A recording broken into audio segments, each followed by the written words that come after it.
So obviously, I mean, you get teams are going to play man coverage because they want to bring pressure. So for us, the thing for us that we can do is try to figure out, number one, where the pressure's coming from. Okay. Okay, what protection we're going to be in. Is it going to be an empty protection 5-man, 6-man with the back? Are we full sliding? Are we sprinting out? Okay. We're going to try to look to see formationally where they're bringing their pressure from, what the tendency is. Is it going to be a one high man pressure? Is it two high man? Is it all out cover zero? To see kind of what the defense is going to try to do. So with us, when we start to look at man coverage, from a receiver standpoint, splits are going to be one of our keys to what we're trying to do. Are we going to be in wide, super max splits to try to get a guy soloed up? Are we going to be in a bunch set, whether it's a 2 or 3 receiver bunch, stack a receiver, get them in bunches, try to confuse the DBs in man coverage there. Are we going to go tight? Are we going to bring everybody in a squeeze formation to try to see if that's going to affect them? So that's going to be the first thing we're going to take a look at with our receivers is can we manipulate their man coverage with our splits? Does that change anything from a defensive standpoint? Okay. With bunch formations, are we going to motion to the bunch? Are we going to try to isolate a receiver backside? What from a defensive standpoint, what's their personnel? Obviously Jimmy's and Joe's, are we going to be able to just run a go route by somebody? Do we got to try to get creative in our package? Do we need to try to confuse them with motion? Whether we're bringing a guy across the formation, starting in the backfield, shifting, to try to create, some confusion on their part, and try to get our best player isolated onto their best player. Okay. Another thing that I really like formationally, when we start to see man coverage, from a formation standpoint, can we go formation into boundary? Especially with the high school hash marks, if we're on the left hash and we want to go 3 by 1, can we put our 3 receivers into the boundary and we still, we put our best player to the field, we know we're going to end up getting man coverage.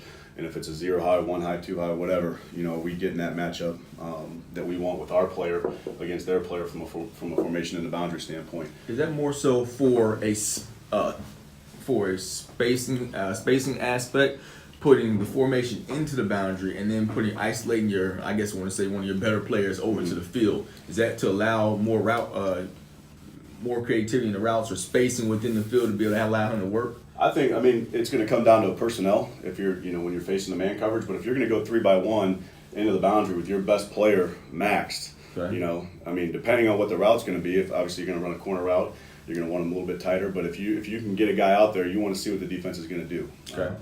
Whether they flip the corners or not. Right. If they're playing 1 high, right, you still have three thread into the boundary. Are they putting their 1 high safety over the ball on the hash mark, right, which is still going to give you a whole bunch of space? Are they going to tilt that 1 high safety now, to try to take away that better player, take away that matchup, depending on who their corner versus your receiver is. So, I think it's more so like the first time you do it, you just want to see what they do, and then you can kind of go from there. If you come out and it's a no high, obviously, then you just want to have as much space out there as you can to throw a wide slant, to throw bring them in, give them a chance to run a fade route, bring them in and get them on a pivot route or a double move. So. You kind of want to see what they're going to be trying to do. From a matchup standpoint, obviously personnel is going to be key. So we want to know matchup wise, their guys versus our guys. Who are we trying to get? Do we have to get creative with using motions, with using formations to get our guy on number 4, our guy on their number 21, or whoever we think that we need to try to get isolated. So. That's all goes into the pre-planning of if you're going to be getting man coverage, if it's a 3rd and 4 situation versus a open field situation, kind of doing your homework on the film study to figure out how we need to manipulate what they're going to do. All that stuff again is going to go into our planning before we get to Friday night, and then once you kind of answer those questions, Obviously, from the protection standpoint, you're getting man coverage. You got to be able to protect it. So what are you trying to get done? Protections are key. Again, we have, the 5-man empty pros. We got 6-man. We can go full slide. 6-man. We can go 6-man. Man side, zone side protection. Do you need to go 7-man protection? Whether you keep a tight end and a back end or 2 backs, and to kind of get what you're looking for. And again, every time you start going through the protections, you start adding another guy into protection. Do they bring another guy down into the box? Is that going to open up, something for one of our receivers on the outside? If we want to go a 7 or 8-man protection against man coverage, load the box up for ourselves, which is we know that they're going to, bring those guys into the box as well. Do we now have a one-on-one matchup with our guy? Okay. So you want to kind of try to get as much film on the formations that they're pressuring to play man coverage in, or are they just a man team? They're going to play man to everything. They're playing man to 10 personnel, 11 personnel. Okay. What's their answer in terms of that? So once you identify 1 high man, 2 high man, cover 0, then you can kind of determine from a protection standpoint what you're trying to do, which is also going to allow you to get creative with motions, formations to try to create those matchups of what we're looking for. Okay. You start getting into route concepts with what you're trying to get done within those formations. And again, I'm looking at, as soon as I know it's man coverage, are we trying to beat 1 high man? Is it 2 high man? Or is it cover 0? Okay. So obviously we have different concepts, different plays, different thoughts, different ideas for all 3 of those. Okay. As well as, is it press, aggressive, up in your face? Mm-hmm. Is it going to be loose man? Is there one corner that's always going to be a press guy? Is there one corner that's always going to play off? Okay. What do they do to a tight end? Are they getting the tight end's face on the line of scrimmage, or is a strong safety sitting at 5, 6, 7, 8 yards? Okay.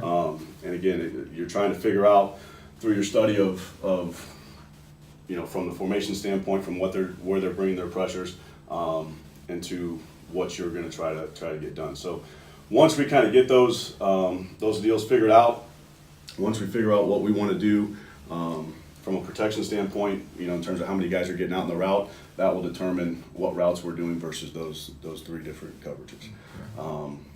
For us, 2 high man is probably the toughest to combat in the passing game. If a team is going to be playing cover 2 man, whether it's a 3rd and long situation, end of the half, end of the game, 2 minute, 2 high man, obviously it's pretty tough to stretch the field. So that's probably the toughest that you're going to see.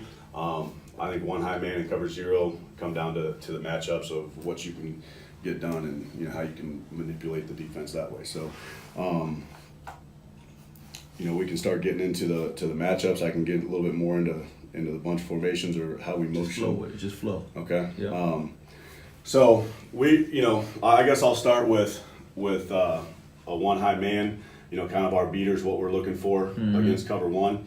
I look at it as the quarterback. His responsibilities is to find the best matchup. Obviously we know there's a safety roaming and back there, and again, you want to do your homework on how much range that player has. Is he a guy that can get sideline to sideline? Is he a guy that stays within the hash marks? Okay. Again, pre-snap, in 1 high man, I think it's critical. Does he line up over the ball? Does he line up in the middle of the field? Okay. What's he taught to do? Because that changes a lot in terms of what formation we're going to get into to try to attack that. Okay. Again, if he's a guy that we're like, hey man, he's over the ball on every snap when they're manning up, well, I'm going to try to get formation in the boundary as much as I can, and open the field up.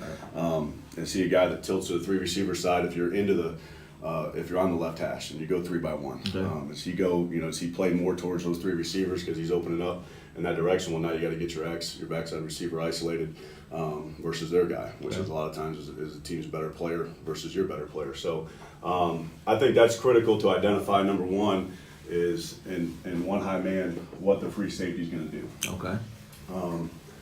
And again, if you're trying to get the ball vertically down the field, you want to determine how you can get your best matchup on their best matchup. If your best receiver is the number 1 receiver, and you put them in the slot, do they trail their best guy into the slot with him, or they just leave that corner out on an island, because now you're getting your guy matched up on an inside linebacker or an outside linebacker or a safety or their next DB that they bring in the game.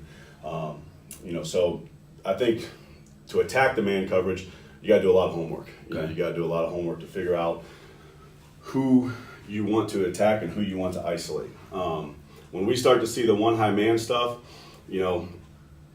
what we're going to try to do is try to manipulate everything we talked about with formations, with matchups, but ultimately, you're relying on your guy to be able to attack that coverage, without breaking routes, whether it's smash, whether it's running the 10-yard out, running speed outs, trying to use some rubs, some picks, to isolate that.